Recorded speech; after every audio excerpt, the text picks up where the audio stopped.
Good morning बच्चों, मैं जितेंद्र कुमार शर्मा स्वागत करता हूं आपका आज की कक्षा में।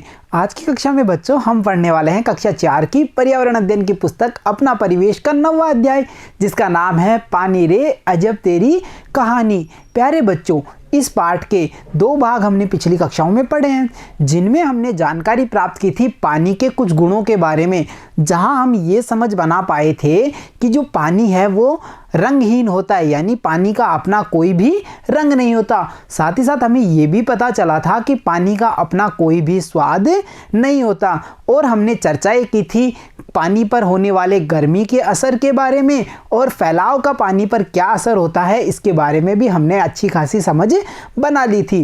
प्यारे बच्चों, हमने जहां चर्चा की थी कपड़ों के सूखने के बारे में, और हमने एक अच्छी समझ बनाई थी वाष्प या भाप के बारे में, जो कि कपड़ों से सूर्य की गर्मी के कारण सूख करके या भाप का रूप धारण करके वो पानी कहाँ चला जाता है, वायुमंडल में चला जाता है। अब बच्चों, हमें ये तो समझ में आया था कि पानी गर्मी और फैलाव के कारण वाष्प का रूप लेकर के वायुमंडल में चला जाता है, परंतु बच्चों इस सारी प्रक्रिया को कहते क्या हैं, इसके आगे क्या क्या लाभ होते हैं, इसके आधार पे या हमारे दैनिक जीवन में इस भाप के क्या क्या उपयोग होते हैं, उन सब के बारे में आज के इस भाग में हम चर्चाएं करने वाले हैं। तो चलो बच्चों शुरू करते हैं वाष्पीकरण से। वाष्पीकरण मतलब ये वाष्पीकरण होता क्या है, ये है क्या चीज़, क्या भाप बनना ही वाष्पीकरण है, ये वाष्पीकरण के बाद में कौन सी प्रक्रिया होगी, इन सभी के बारे में हम जानकारी प्राप्त करेंगे आज के इस भाग में। तो चलो बच्चों शुरू करते हैं वाष्पीकरण से।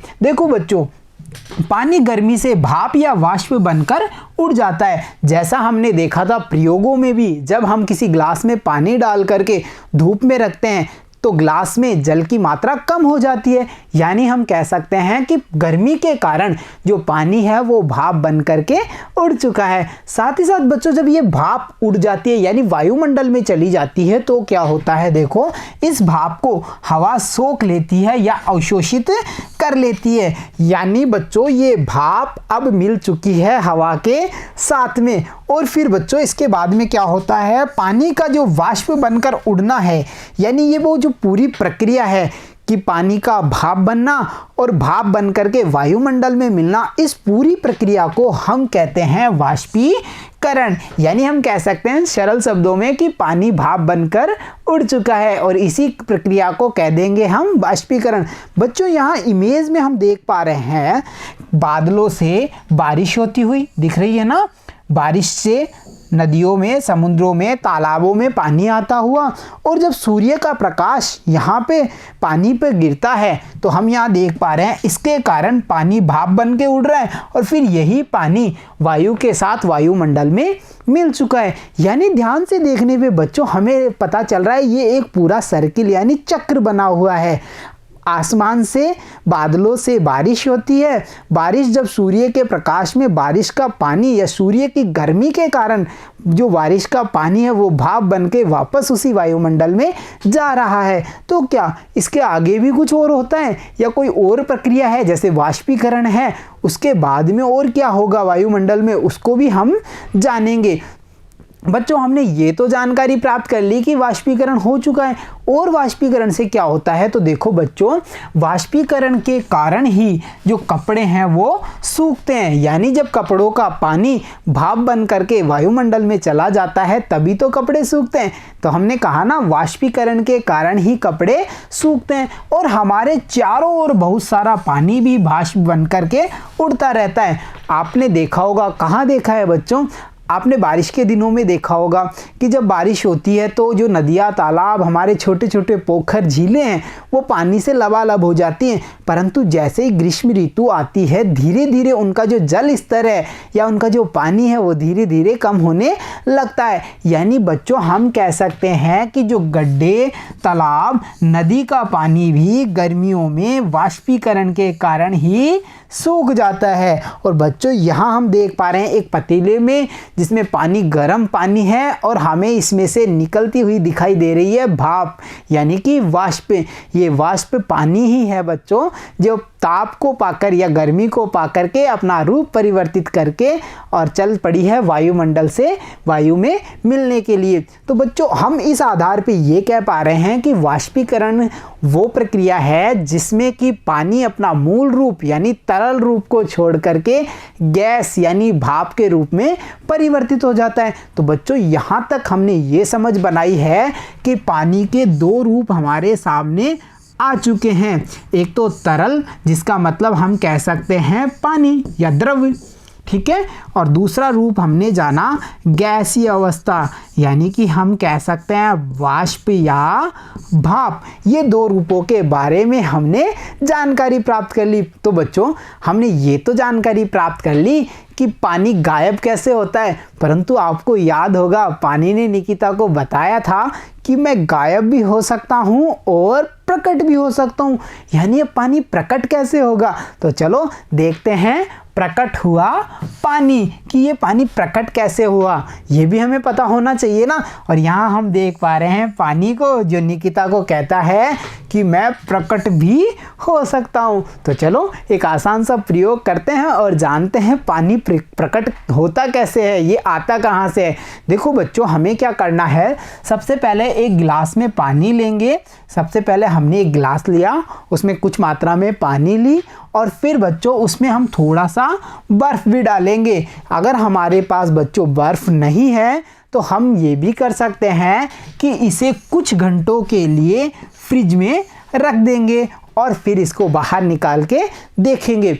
बच्चों दो प्रक्रिया हैं, पानी में या तो बर्फ़ डाल दीजिए और बर्फ़ नहीं है तो उसे कुछ घंटों के लिए फ्रिज में रख दिया। हमने जब इसको बाहर निकाला तो हमें क्या क्या परिवर्तन दिखाई दिया वो देखते हैं बच्चों। जैसे ही हम इसको बाहर निकालेंगे देखेंगे कि थोड़ी देर बाद में ग्लास की बाहरी सतह को जब हम देखते हैं तो उसका आकार कुछ इस प्रकार का हमें दिखाई देता है, यानी उसके बाहरी सतह पर पानी की बूंदें आ चुकी हैं। बच्चों ये पानी की बूंदें आई कहाँ से? क्योंकि जब हमने फ्रिज से बाहर निकाला उस समय नहीं थी, परंतु जैसे ही थोड़ी देर बाद में हम देखते हैं कि ग्लास के बाहर पानी की छोटी छोटी बूंदें जमा हो चुकी हैं, यानी पानी प्रकट हो गया। ये आया कहाँ से, इसके पीछे क्या क्या कारण है? यानी बच्चों हमें क्या पता करना है, देखिए क्या अंदर का पानी ग्लास के बाहर आ सकता है? बच्चों ऐसा हो सकता है क्या कि ग्लास की जो दीवारें हैं यानी कांच की दीवारें हैं उनको पार करके पानी बाहर आ गया हो? ऐसा हो सकता है?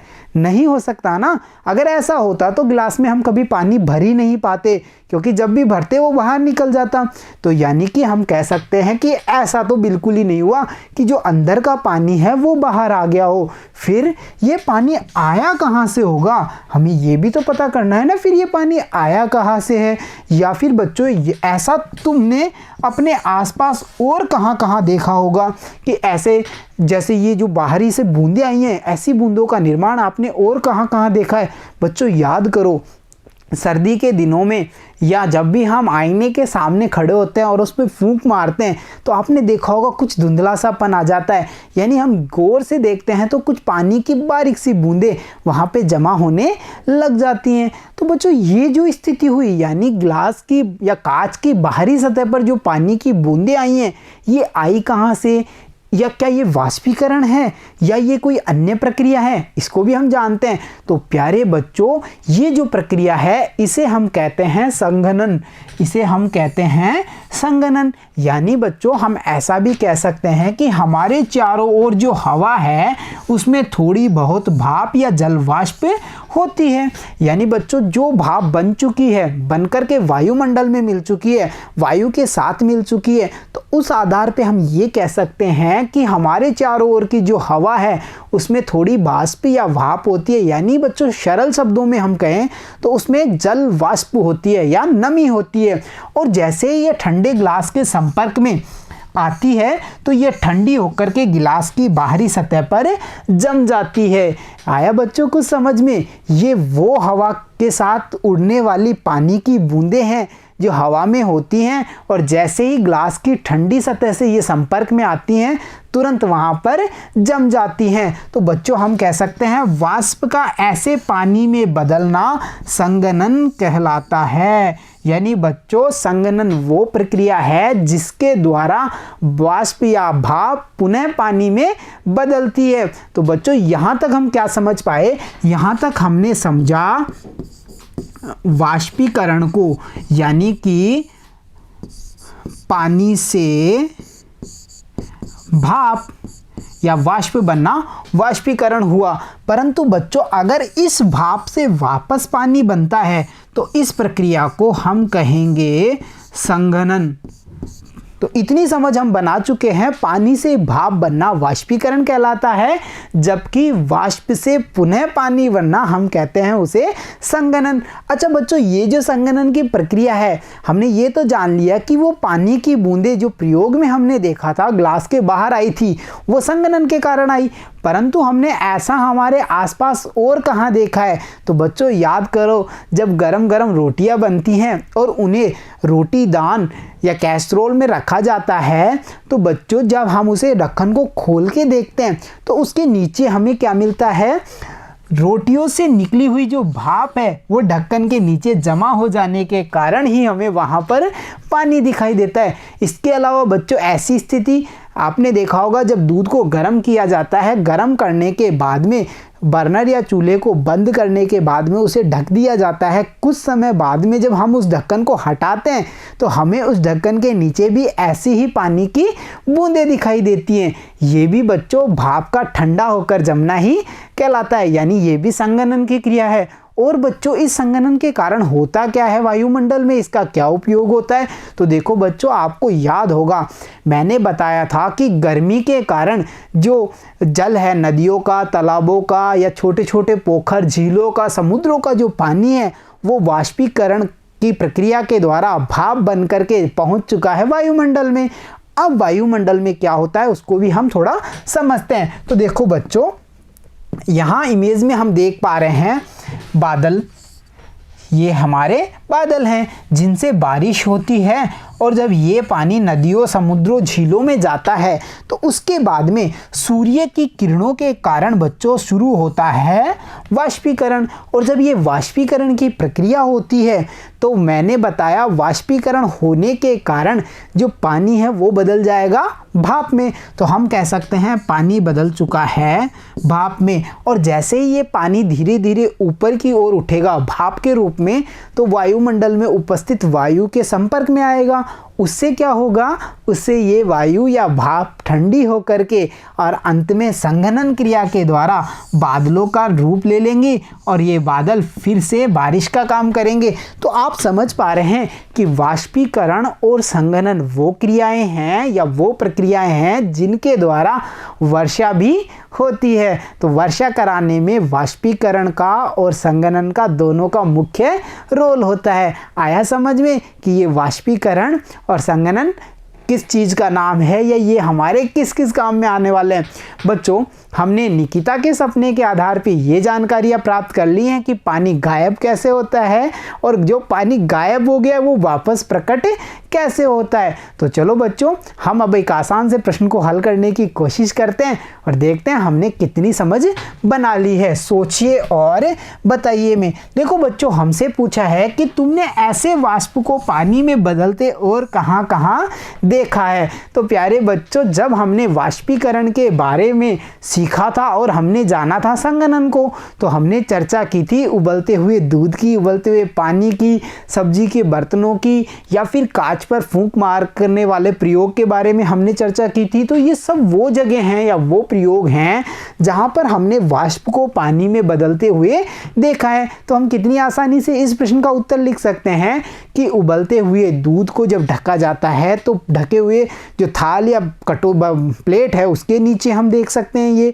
इसके अलावा मिरर के सामने जब फूंक मारी जाती है तो मिरर पर भी ये पानी की बूंदें जमती हैं, उसके द्वारा भी हम इस प्रक्रिया को देख सकते हैं। तो प्यारे बच्चों, आज के इस भाग में हमने जाना वाष्पीकरण और संघनन के बारे में, जहां हमें ये पता चला कि जो पानी है उसकी तरल अवस्था भी होती है और गैसीय यानी गैस वाली अवस्था के बारे में भी हमने जानकारी प्राप्त कर ली। साथ ही साथ हम ये कह सकते हैं कि पानी में गायब होने का भी गुण है और पानी में प्रकट होने का भी गुण होता है। हमने समझा वर्षा चक्र के बारे में, जो वाष्पीकरण पर और संघनन की क्रिया पर आधारित होता है। तो प्यारे बच्चों, आज के इस भाग में इतना ही। मिलता हूं आपसे अगले भाग में, तब तक के लिए धन्यवाद बच्चों।